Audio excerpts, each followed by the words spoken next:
नमस्कार विद्यार्थियों।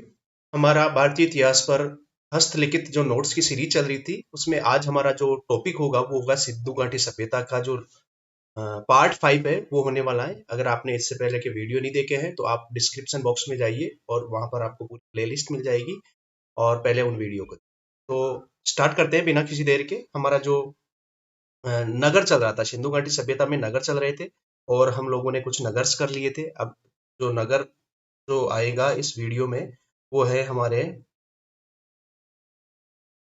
ये देखिए आप, बनावली।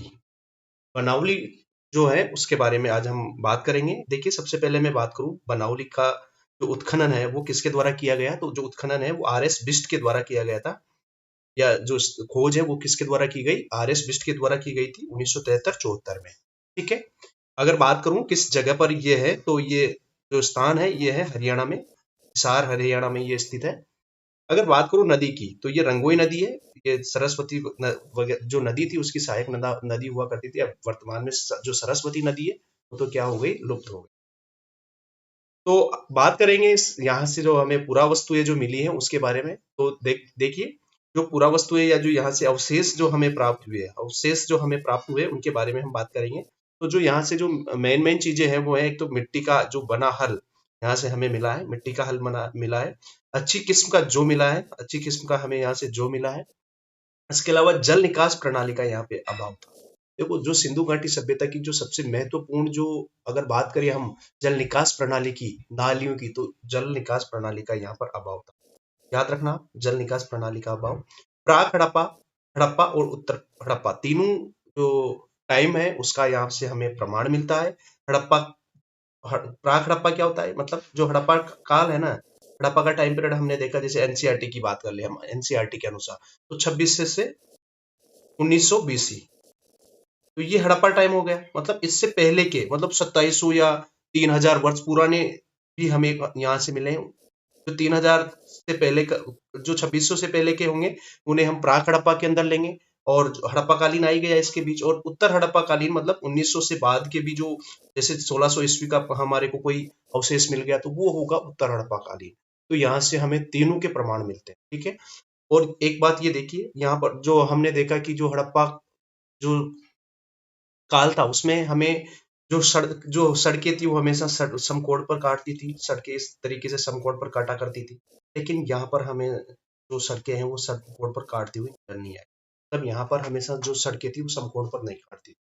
यहाँ से हमें तांबे जो जो तांबा है उसके बाणाग्र प्राप्त हुए हैं, तांबे के बाणाग्र प्राप्त हुए हैं। इसके अलावा देखिए, अगला देखिए हमारा जो धोलावीरा। ठीक है, अगला देखेंगे हमारा जो स्थल है वो धोलावीरा है। अगर बात करेंगे इसके उत्खनन की तो जगपति जोशी द्वारा इसका खनन करवाया गया था, खोज की गई थी, सॉरी, 1967-68 में इसकी खोज की गई थी जगपति जोशी द्वारा। और 1990 द्वारा 90 में इसकी जो उत्खनन है वो आर एस बिष्ट द्वारा करवाया गया था। ठीक है। अगर बात करें नदी की तो कौन सी नदी है, मानसर एवं मानहर नदियों के बीच में है ये जो स्थल है मानसर एवं मानहर नदियों के बीच में है।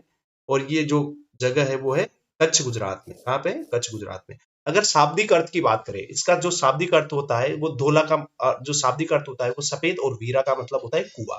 तो धोला मतलब सफेद और वीरा मतलब कुआं। ठीक है। अगला देखिए, इसके जो पुरावशेष है, जो क्या क्या हमारे को यहाँ से चीजें प्राप्त हुई है उसके बारे में देखेंगे। तो यहाँ से जो हमारे को मिला है वो है, एक तो मिली है पत्थर की रक्षा प्राचीर। ज्यादातर हमने देखा कि ईंटों की दीवारें मिली है, लेकिन यहाँ से हमें पत्थर की रक्षा प्राचीर देखने के अवशेष मिले हैं। जो ज्यादातर जो सिंधु घाटी के जो नगर है ना वो दो भागों में विभक्त थे। ठीक है। एक तो था आपके गढ़ी क्षेत्र, ठीक है, जिसे हम दुर्ग क्षेत्र भी कह देते हैं, और एक था आपका नगर क्षेत्र, नगर। लेकिन यहाँ हमें जो ये जो सभ्यता, जो ये नगर था, ये तीन भागों में विभाजित मिला। एक तो दुर्ग गढ़ी हो गया, एक और बीच में एक और नगर हमारे को यहाँ से मिला है।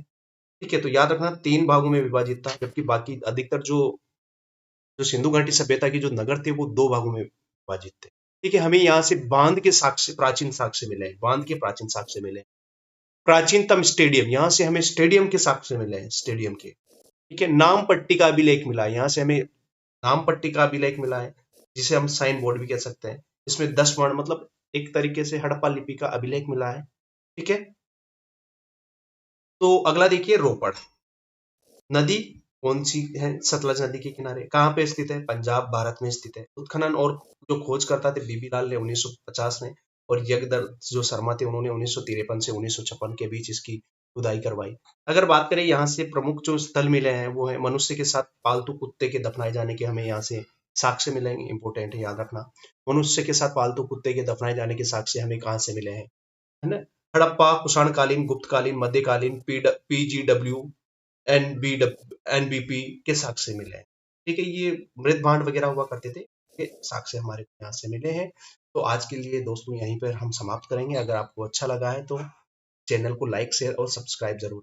Thank you.